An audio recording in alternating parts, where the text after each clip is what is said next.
Happy to have you along, my fellow tech enthusiasts. Jay Harrison, Sam Bushman, talking tech. We keep an eye on tech so you don't have to. Welcome to the show. The broadcast is brought to you by NetworkProvidersInc.com. We are your AI partners, ladies and gentlemen. Don't just use AI because it's the in-hype thing. Find out where you can make a business proposition that makes sense based on return of investment, based on how to make your company smarter, faster, easier to make decisions. Focus on things that matter most. We're going to be having an incredible event coming up on August the 5th in American Fork, Utah. That'll be highlighting a lot of this, and we'll get the details out to everybody. But anyway, it'll be in the Utah County area, and it'll be lunch, and we'll be training on AI. I've got a presentation I'm going to deliver, and so hopefully, we can make that available to people on a download after the event as well. So that's kind of coming up. NPITechGuys.com is the website for the show. You got audio, video, and a whole lot more there. So check that out, too. Hi, Jay. How's it going, sir? Good. My voice is a little bit shot today, so I apologize for that ahead of time.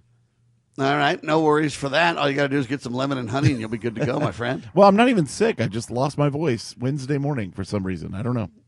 All right. Well, there you have it. Maybe we need the AI bot to speak on your behalf, sir. That's what we need. I should have trained one ahead of time. I should have been thinking ahead. It's called the J-bot, yeah, ladies and gentlemen. All right. So I don't even understand this headline that you just gave me, Jay. The compact disc is staging a surprise comeback, right? Yes, it is. Amazingly so, right? Okay.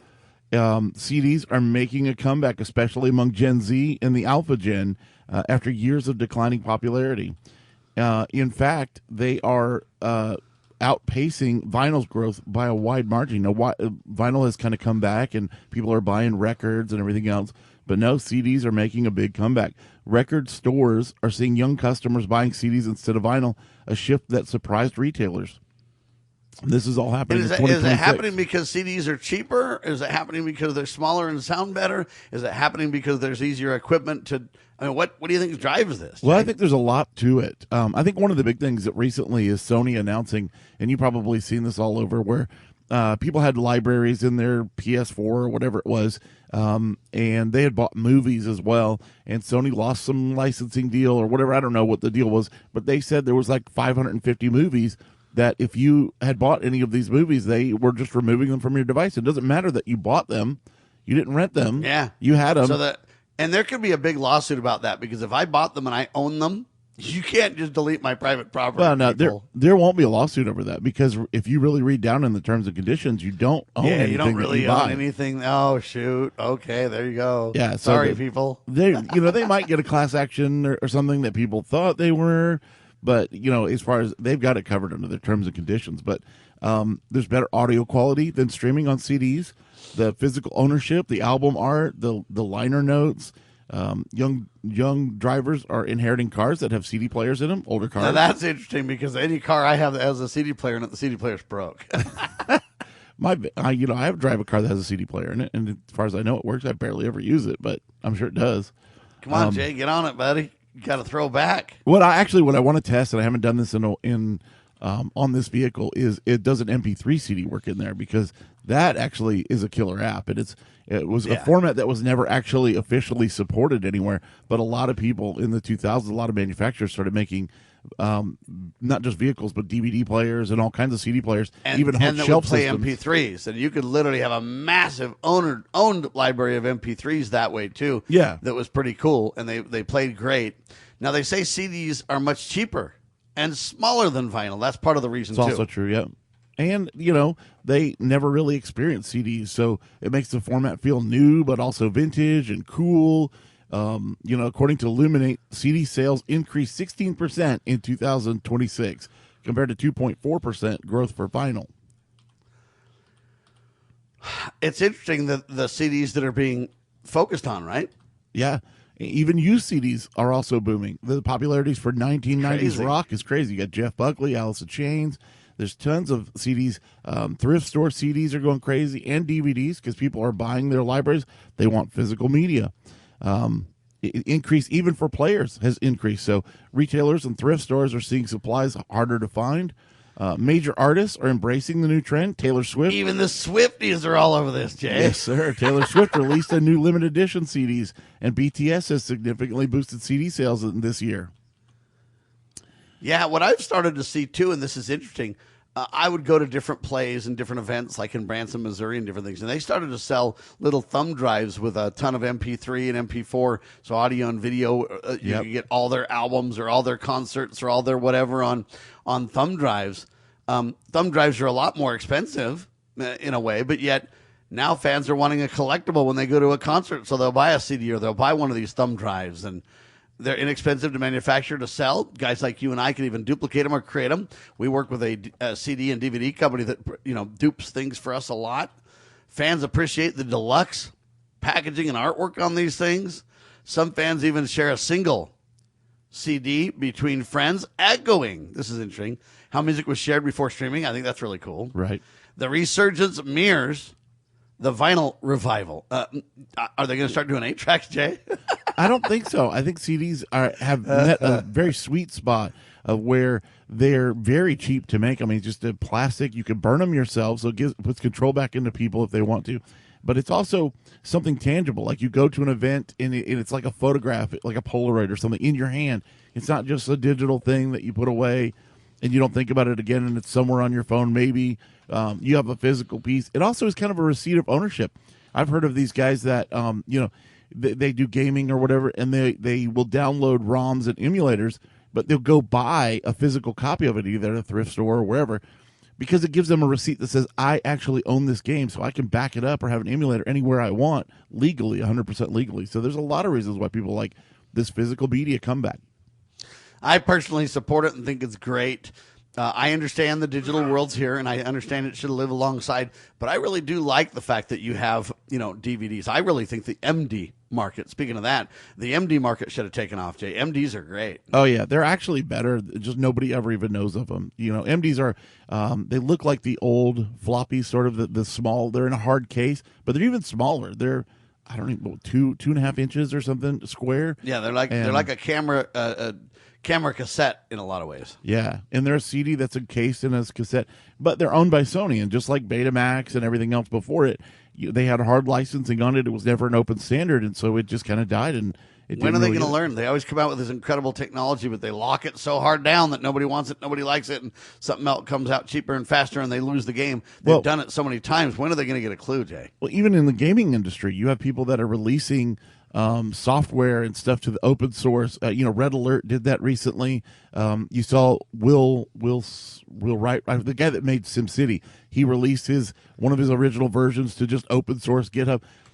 If you've got a format that is dead like that with Sony, why not just release it? Because it is kind of a superior format.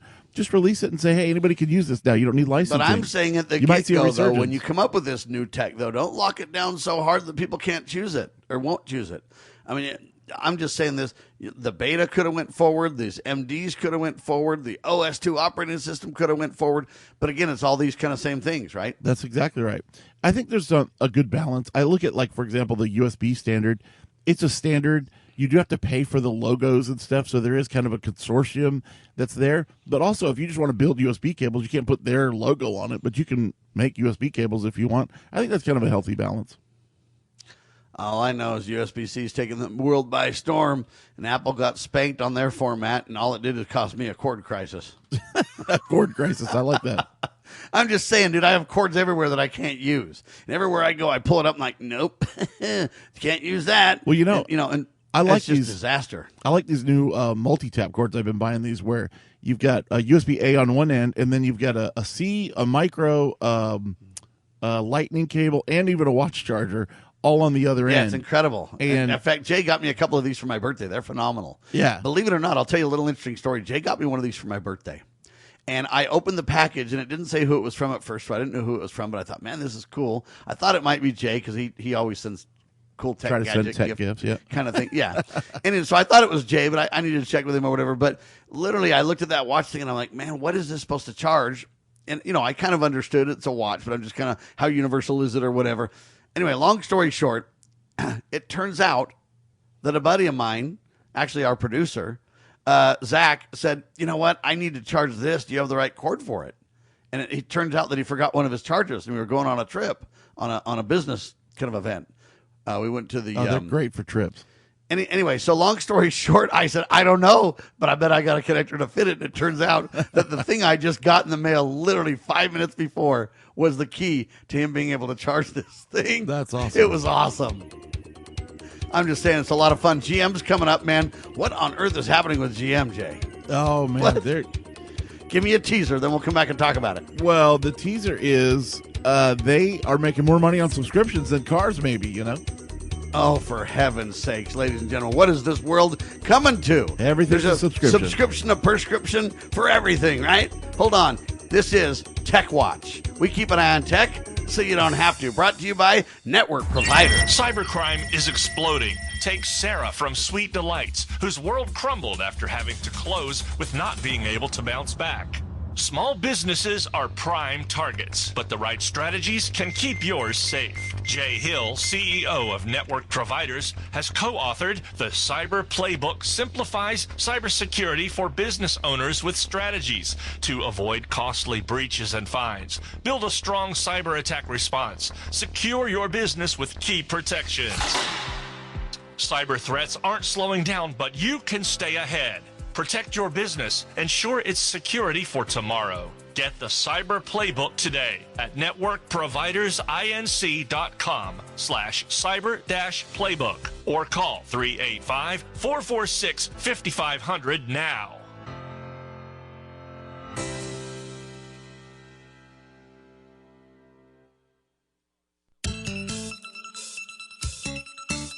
Get ready to be part of something incredible.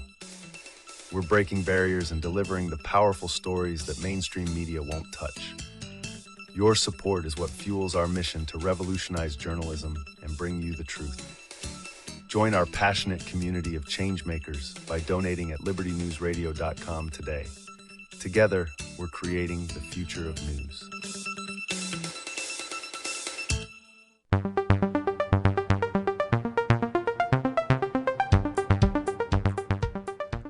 Sam and Jay talking tech. Thanks for being alongside with the ride. Hopefully it's educational and entertaining. So General Motors, I guess, government motors is what they used to call it because they got a big old bailout. But anyway, now they're making more money on what? Subscriptions than cars, Jay? I don't know. They're not necessarily making more money on subscriptions than cars, but they are definitely beefing it up. Yeah. Reporting that their software subscriptions, including OnStar and Super Cruise, are now keep roughly 70 cents of every dollar, with OnStar pulling in about $800 million last quarter alone. Woo! It's amazing that these companies want to sell you a car, but it has strings attached and subscriptions. I don't know. I don't like that plan. I don't feel right about it. Well, I'm just telling you right now, I'm not buying a car with subscriptions. I understand that there's some value added for OnStar, for example, or things like that, or over-the-air updates. I can kind of get that, but when you have things but I'm okay if you can choose to have them or not. I'm not okay if you're forced to have them. Right. The other problem that I have is if they include the hardware for them, even if you choose not to do the subscription, you're still paying a bunch of money just for the hardware, for the quote infrastructure of the plumbing, if you will. The perfect example is the BMW with the heated seats. They just put heated seats in every car, but you had to pay a subscription if you wanted to use them. That's ridiculous. There's no value added. They're not doing anything there. They're just nerfing the product. I don't even know what to say about it except for shame on them. And I get that how much are they making besides OnStar? $800 million for OnStar. What's that other one? Something Cruise. Super Cruise. It's kind of like it's like the full self-driving that Tesla has, but it's not. I don't think it's as adept. But again, you pay a monthly fee for it. You can kind of understand that. There's a lot of AI. There's a lot of processing going back and forth. Yeah. And then you start singing the Beatles song, and you got to pay for the Beatles song, "Baby, You Can Drive My Car," and all kinds of stuff, right? But there's a lot of stuff that doesn't have that. I mean, my wife has a Kia Soul. I mean, it's a very lower end kind of car, but it has lane keeping and all this kind of stuff in it. There's no subscription for that. It just works. There you have it, ladies and gentlemen. Well, we the people need to vote with our dollars. Agreed. Is all I can say on that point. We need to vote with our dollars. All right, what is this now? Residential proxies from smart TV apps? What are you talking about? This is interesting. Yeah. So LG to ban residential proxies from smart TVs because apparently a lot of these apps are putting in proxies so that they can route traffic through your TV, basically using your TV as a VPN to hide their traffic and hide what they're doing. The home appliance giant LG Electronics said that it plans to suspend any apps built for their smart TVs that turn a person's television into an always-on residential proxy node. This comes more than a month after researchers But wait a minute, Jay. Hold on. Don't I own the TV when I buy it? Yes, you do, but you're not the one using this. So this isn't like a proxy for you so you can run I'm being hacked? Yeah. By the way, your mic's going south. Oh, my goodness. All right, let's try that and see if it's any better. So the problem is that you've got companies that have legitimate apps for this platform that are doing this and taking advantage of your connection, right? A legitimate is questionable, though. So they found that 42% of games and other apps available for download on LG's Web OS store allowed for unknown third parties to route their internet traffic through a user's TV. I don't want unknown third party routing anything through anything. No, sir. I don't either. I think this is a great move on LG. I think they should have all right. stopped Anyway, it we'll ahead have of to time. work on your mic and get that solved. I don't know what's going on with that, but you've just simply disappeared, Jay. Sad to say. So we'll work on that. A Tech Watch Radio All right. having technical issues, ladies and gentlemen. I don't know what you do about that, but I will say this: when it's live, things happen, and I think it's cable or connector or something like that. We'll get our engineers working on that ASAP, though. And there's so much to cover with this, but I've got a big problem with that, though, and I really commend these companies for saying, look, we're not going to allow apps to do this. And I guess, you could say they shouldn't have allowed that in the first place. I don't think they did allow it in the first place. I just don't think a lot of times when you build a product or build a service or a capability, you don't realize how it can be exploited. And now you're getting people that exploit this, and they're kind of discovering it and going, whoa, no, hold on. Because it really reflects negatively on the TV manufacturer or the company and on their whole software suite, so to speak.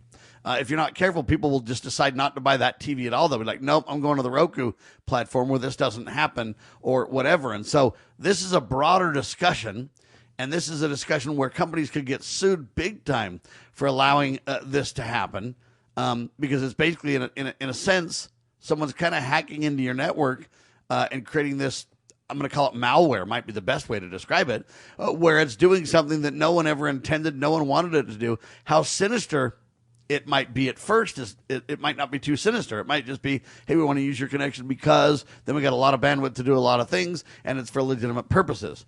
But the problem is that eventually will be exploited and go south and be used for all kinds of eventual bots and agents that could create all kinds of DOS attacks or whatever, denial of service attacks and everything else. I mean, who knows where this thing can lead? And so they got to shut that door quick. I wonder if AI found it, Jay. I don't know. I think that okay. Anyway, we'll have to get back with Jay here on this. But that's a very serious issue in my mind. I mean, it's like, wow. I don't see how that's even really happening. It's crazy. All right, AI is in the news, folks. I find this story quite interesting. AI is in the news. And they're now having AI design radio chips. I don't know if anybody's seen this story, but it's just fascinating. AI is designing radio chips that look wrong and work better. This is interesting. Princeton researchers are now using machine learning reinforcement. They call it learning and inverse design systems to create what they call radio frequency circuits without forcing the computer to follow traditional human layouts. And so, we usually lay them out because we say, hey, we can connect this to this, and we lay them out kind of flat on a board. Well, a lot of these AI systems now are stacking them and mounting them in weird positions and doing things. The resulting structures, they say, can resemble random metallic patterns. And then they say abstract artwork or QR codes rather than recognizable coils and transmission lines. And people are kind of going, what? How's that going to work? Believe it or not, though, some of them deliver wider bandwidth, improved efficiencies, and or other record-level performance by doing this. Designs that once required highly specialized engineers to adjust the details manually, it would take them weeks to do that, right? Now it's being done, they say, in hours. The technology could accelerate chips for 5G and future wireless networks, and it could be worked on for radar, autonomous vehicles, satellite communications. They say although the unusual designs must still be fabricated, tested, and proven reliable at commercial scale, the idea is intriguing and working quite well. And my response is this, even if it takes them a while, and even if they don't have them, scale now, how long will it be until some of these do make enough sense to scale broadly and say, hey, this is it's a new, faster, better, cheaper, more reliable, better bandwidth, better connectivity, whatever we want to say, way to do this. It's only a matter of time, people, to where this AI self-learning machine stuff will reduce weeks to hours, and then hours to productive, scalable deliverables. And then once that happens, then once you've got that as a baseline, then you can parlay on top of that, and you can, have the next one. What I mean is it's going to continually expand itself is what I'm trying to think of the term to use for this, because it's AI machine learning. But once you get the prototype and once you then put it to scale and distribute it, then you've got a platform now to build more and do more. And so they're starting to put chips on top of each other at weird angles. They're just doing all kinds of cool stuff, and we'll see where that leads. But that's a very interesting twist in AI that you haven't heard of. Now, why do I bring this up? Because Jeff Bezos said, hey, there's going to be a ton more jobs because of AI. And right now, all we see is a dearth in jobs because of AI. We're thinking everybody's getting laid off. And those people caught in the middle and who aren't trained for the new jobs are going to be the ones that suffer the most. But if you prepare and you don't turn your back on AI, but you embrace AI, there will be jobs for you in the AI world. I'm telling you right now, there's a lot of jobs that are going away, but there's going to be a lot of new jobs. And just imagine if you could work in a plant where you're helping design these chips and roll out these things. And, the Internet of Everything is going to be where you're going to have more and more internet built into things, more and more connectivity, more and more chips, more and more AI, more and more processing, different places. You're going to have power plants and processing plants and all over the place. And you're going to have at your home eventually, I imagine people would have a big bank, storage of power eventually, where it's battery driven and it's local to where you don't go offline. And then you would eventually have some kind of a big GPU bank where you can pass off from your machine to all these processing units to do all these different things. And we ain't seen nothing yet, folks. I'm telling you right now, we are on the verge of an incredible AI boom like you've never seen before. And it's going to bring up things and contradict things that we've known and change the game in so many ways it's not even funny. I'm just telling you, it's going to be crazy indeed. All right, do we have you back, Jay? All right, we'll keep rolling here. And get Jay back soon. Solar power, as you know, has been cool, and you've got little teeny solar power or solar panels on different things, like a flashlight or whatever else, and a calculator that can do solar things. And then you've really got kind of a gap, and that gap means we're going to go from that teeny solar something primarily to the big solar systems that go on your roof. And there's a few things in between those, but it's either a full system install or else it's this tiny something. There's nothing really in the middle until now. Headline says solar power reaches the wall outlet as America's full first, they call it 3700, microinverter arrives. So it's a new microinverter that you just plug into the wall, they say. The Hoy Miles, I think that's how you say it, Hoy Miles iFlow Pro is what it's called. It has become the first U.S. plug-in solar inverter designed to comply with all the guidelines and rules to where you can just plug it in. Now, not so fast. The product's here, but laws are preventing it from rolling out. We'll get into that in another show. Thanks for being alongside for the ride. I'm Sam Bushman. Jay Harrison with me. We keep an eye on tech so you don't have to. Networkprovidersinc.com.